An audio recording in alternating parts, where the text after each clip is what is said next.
এখন বেরোচ্ছি আমরা একটু ঠাকুরনগরে যাব। হ্যাঁ, তোমাদের সামনে চলে আসলাম গল্প করতে, একটা ব্লগ দিতে।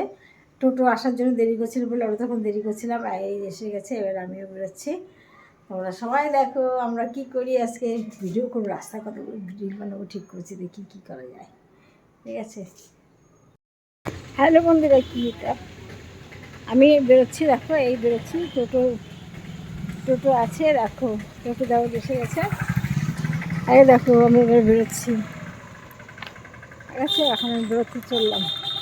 আর বলো না, তোমার জন্য গন্ডলটা বেঁধেছে। দেখো উঠছি দেখো। হ্যালো বন্ধুরা, দেখো টোটো করে যাচ্ছি, কি সুন্দর লাগছে। আর আকাশটা তোমরা দেখো, আকাশটা দারুণ কালো মেঘে ছেয়ে গেছে।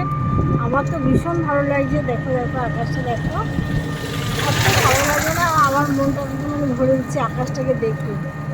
মেঘ দেখলে এত ভালো লাগে, বৃষ্টি আসলে খুব ভালো লাগে। দেখো আর পাশে দিয়ে পাট গাছ বসে আছে, ভর্তি পাট গাছ। আর দেখো এই জায়গায় সব এসে একবার ভিডিও করে গেছিলাম। তোমার ফুল ছিল তখন, জবা ফুল ছিল, বিভিন্ন রকম ফুল ছিল, সেই সময় এসে ভিডিও করে গেছি। সেই ঠাকুরনগরে আবার যাচ্ছি, একজনের বাড়িতে যাব। সেখানে গিয়ে তোমাদেরকে দেখাতে পারবো না, কেননা সেটা যে জায়গায় যাচ্ছি সেটা খুব দুঃখের জায়গা। তার হাজব্যান্ড মারা গেছে, সেইখানে যাচ্ছি। দেখো জবা ফুলের গাছ, দেখো ওই দেখো জবা ফুল ফুটিনি এখনো। ঠিক আছে, তোমরা সঙ্গে থাকো আর দেখাই আমি কোথায় যাই, কি করি, তোমরা সব দেখো। তোমরা সবাই সঙ্গে থেকো কিন্তু। দেখো ঠাকুরনগর স্টেশন, দেখো ঠাকুরনগর স্টেশন দেখো। এখানে এসে এবার ফল কিনতে গেল আমার মামুনি, আমার মেয়ে গেছে ফল কিনতে।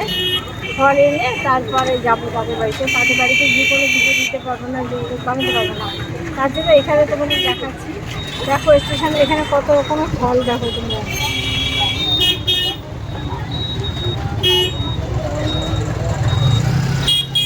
কত ফল, ঠিক আছে।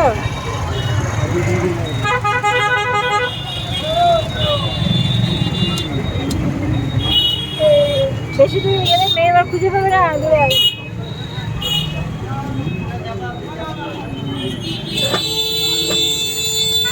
তোমরা থাকো। এই ঠাকুরনগর দেখো, বড় মাঠ,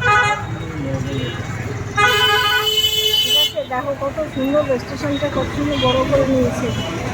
সবাই চেনে, এমন তো নেই ঠাকুরনগর স্টেশন চেনে না। বসুয়ার ঠাকুরনগর স্টেশন নাম করে সামনে থাকো তোমরা সবাই। বন্ধুরা, ঠাকুরনগর স্টেশন থেকে আস্তে আস্তে আমাদের সন্ধ্যা হয়ে গেছিলো, আস্তে আস্তে রাত হয়ে গেছিলো, মানে সন্ধ্যা হয়ে গেছিলো। পুরো ভিজে গেছি বৃষ্টিতে। তারপরে কাপড় চোপড় ভিজে গেছে, দেখে পাল্টালাম কাপড় চোপড়, ড্রেস পাল্টে ফেলেছি। তোমরা দেখে বুঝতে পারছো, দেখো ড্রেস পাল্টে ফেলেছি, কাপড় চোপড় পাল্টালাম, কাপড় চোপড় পাল্টে তারপরে লাইভ করলাম। লাইভ করার টাইম হয়ে গেছে, লাইভ করলাম ইউটিউব, এই ফেসবুকে জ্যোতির্ময়ী সরকারের লাইভ করে গুড নাইটে ভিডিও ছেড়ে তারপর তোমাদের সাথে ভিডিও শেষটুকু দিতে আসলাম। হ্যাঁ গো, ভিজে গেছি আর দেরি হয়ে গেছে, কাপড় চোপড় ছাড়তে একটু বসে দেরি হয়ে গেছে। এসে খেয়ে নিয়েছি, ওখানে কিছু খাইনি আমি, এখানে এসে খেয়ে নিয়েছি। ওদের মনটা খুবই ভারাক্রান্ত, কি বলে যে ওদের বোঝাবো সে ভাষা খুঁজে মানে মুখে আসছে না আমার। মানে এত অসহায় হয়ে গেছে। সে কিন্তু কলেজে চাকরি করে, ভাবতে পারো সে এত অসহায় হয়ে গেছে, ভাবা যায় না। সে সব কিছু তার উপরে নির্ভর করতো, তার হাজব্যান্ডের উপর নির্ভর করতো, এটিএম কার্ডের নাম্বারটা পর্যন্ত নির্ভর করতো, ভাবতে পারো। এখন সে বলছে দিদি আমি অসহায় হয়েছি, দিদি আমি একা কী করবো। এই নিয়ে অনেকক্ষণ তাদের সাথে কথা হলো। তারপরে তাকে যতটা পারলাম বোঝালাম, চেষ্টা করলাম। তার মেয়ে দেখছি এই অবস্থায়, মেয়েটা কত পড়াশোনা ভালো, এই অবস্থায় সে পড়ছে। সে বই নিয়ে বসে পড়াশোনা করছে, সে এক মনে পড়ছে। তার ভাবতে পারো এত মানে অবস্থার ভিতরে সে পড়াশোনা করছে। যাই হোক, তাকে একটু বলে টলে আসে আমি চলে আসলাম। এসে তারপরে যেহেতু অনুষ্ঠান লাইভ করতে শুরু করলাম, গুড নাইটে ভিডিও দিলাম, দিয়ে এখন তোমাদের সাথে গল্প করলাম, ভিডিওর শেষটুকু দিতে আসলাম। এখন যাবো রান্নাঘরে। এখন আজকের মতো তোমাদের সাথে ভিডিওটা শেষ করলাম। ভালো থেকো, আবার আসবো আর একটা ব্লগ।